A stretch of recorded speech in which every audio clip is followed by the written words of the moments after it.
Sawadee krap, I'm JP Mestanza. It's Tuesday, June 11th. Welcome to Phuket Xtra, brought to you by PVCPhuket.com. Just over 24 hours after he went missing in the waters off Nai Harn Beach while swimming with his family, the search for the American man has ended with the family's worst fears having come true.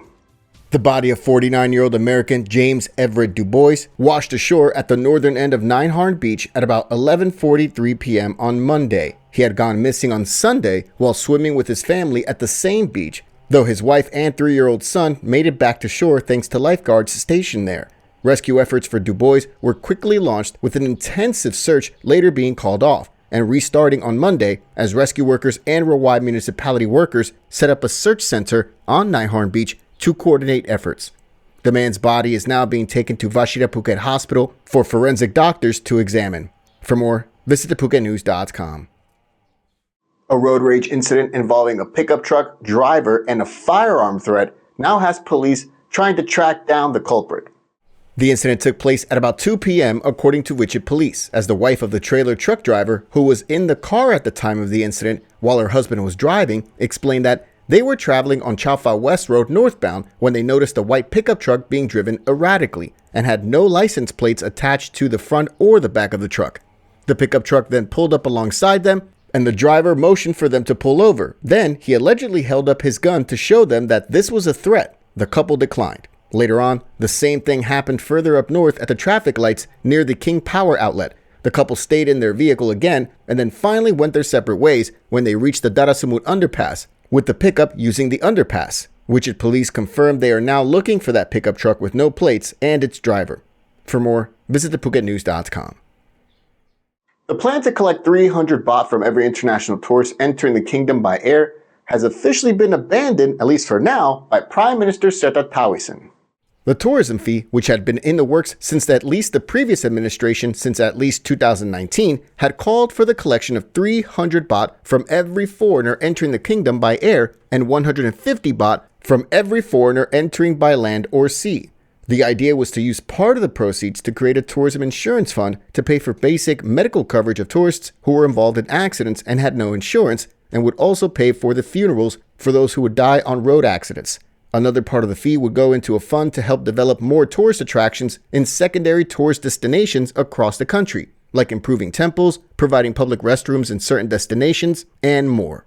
However, its implementation had been delayed several times over the years and was beset with questions on how it would even be collected, with some officials proposing to force airlines to tack it onto airfares, which was denied by all airlines. Eventually, it was pushed back even further once the current administration, that of the Bhutai Party coalition, took the helm of the government.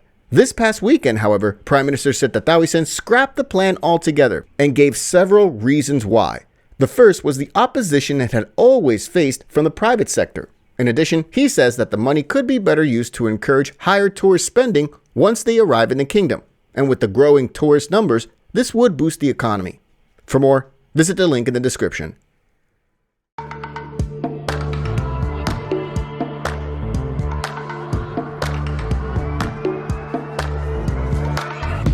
was sure that it'll be easier to clear you from my mind.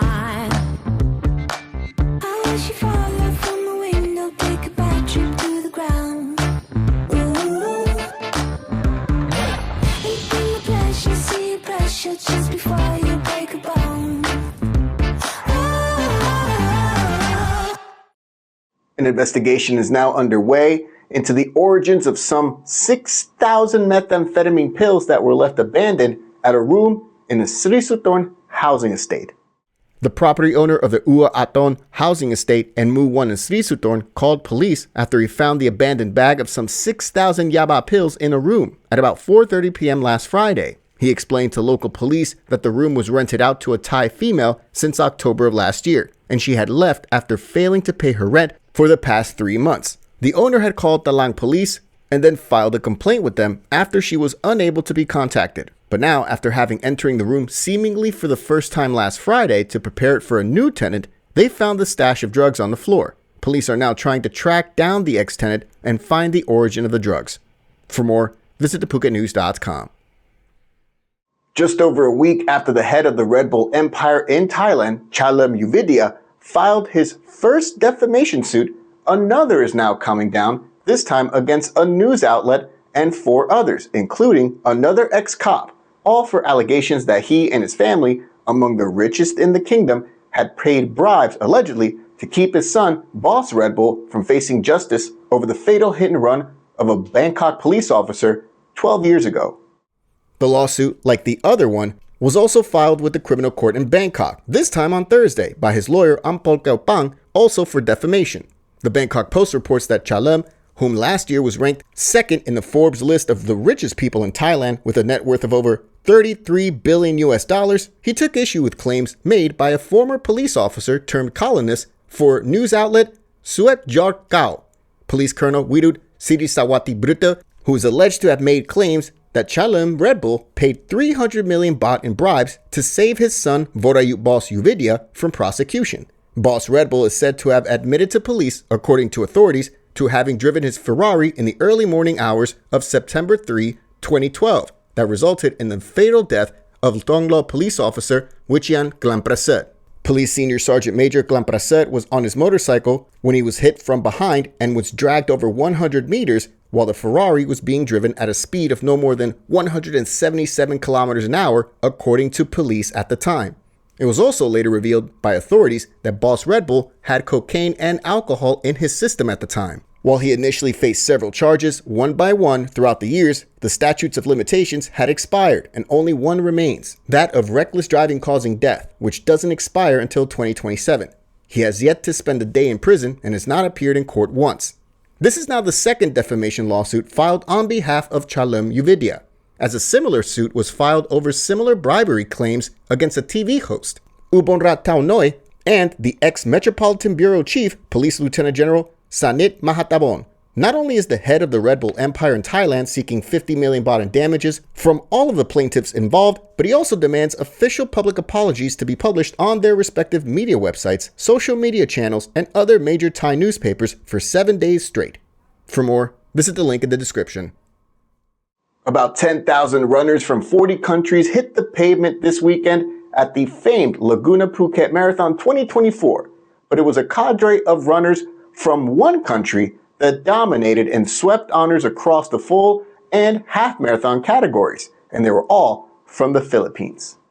Overall, the Filipino team from Team 7-Eleven captured 13 medals throughout the entirety of the events this past weekend in Chengtele. In the full 42.1 kilometer marathon, the golden overall champion title went to Arlen Arbois Jr., who clocked in at an impressive 2 hours, 34 minutes, and 48 seconds. Just about 7.5 minutes behind him, in second place, was his countryman, Florendo Lapis, who finished with a silver medal. In the female full marathon event, it was a slate of Filipino runners once again, who took 3 out of the top 4 spots, with overall full marathon winner Maricar Camacho finishing in 3 hours, 16 minutes, and 38 seconds. In second overall was Japan's Satowa Ota, who finished with a time of 3 hours, 21 minutes, and 17 seconds. In the 21-kilometer half marathon, it was another Filipino sweep, with Richard Solano coming in at the top spot for the overall champion position with a time of 1 hour, 13 minutes, and 24 seconds to claim gold in the half marathon. Right behind him was his countryman, Prince Joey Lee, who finished third in the half marathon at 1 hour, 15 minutes, and 24 seconds. In the women's half marathon, Christine Hayasco from the Philippines came out on top as the overall female champion, with a time of 1 hour, 23 minutes, and 38 seconds to claim gold. Morikawa Chiaki of Japan claimed second place with a time of 1 hour, 27 minutes, and 53 seconds. Elsewhere, the Thai team of Nutapong Tongsak, Awan Bunmak, and Sarayut Tanil won the 42-kilometer marathon relay with a time of 2 hours, 43 minutes, and 49 seconds. Krzysztof Hadas of Poland won the men's 10-kilometer race with a time of 33 minutes, 19 seconds, while Australia's Sienna Milgate won the women's race in a time of 41 minutes and 5 seconds. Ho Yin Se from Hong Kong won the men's 5-kilometer race in 16 minutes and 50 seconds, and Hayley Newman from Australia came out on top in the women's race with a time of 19 minutes and 7 seconds. The 2-kilometer kids run, specifically for young aspiring athletes aged 12 and below, was won in 7 minutes and 24 seconds by Patipan Chuainu of Thailand in the boys class, and Sirinya Kamlai in the girls class with a time of 18 minutes and 11 seconds. In addition, Mike Cartwright from Hong Kong, over 60 years of age, finished his 300th marathon this past weekend as he completed the entire 42-kilometer distance and was handed a specially crafted medal in commemoration. The weekend, which saw about 10,000 runners from more than 40 countries participate during the two-day event, is expected to contribute hundreds of millions of baht to the local economy. For more on the Laguna Phuket Marathon 2024, visit thephuket.news.com. Thanks for joining us here today on this Tuesday edition of Phuket Extra, brought to you by pvcphuket.com. We'll see you again tomorrow. Until then, stay classy, Phukets. Phuket's rapid modernization has made it one of the world's premier holiday destinations. Investors can still buy quality condominiums for as low as $75,000, and luxury properties can go all the way up to 20 million. Condominiums in Phuket are a safe, secure bricks-and-mortar investment, offering foreigners freehold ownership. Call or email Thai Residential, Phuket's #1 trusted real estate advisor, to find your perfect Phuket property.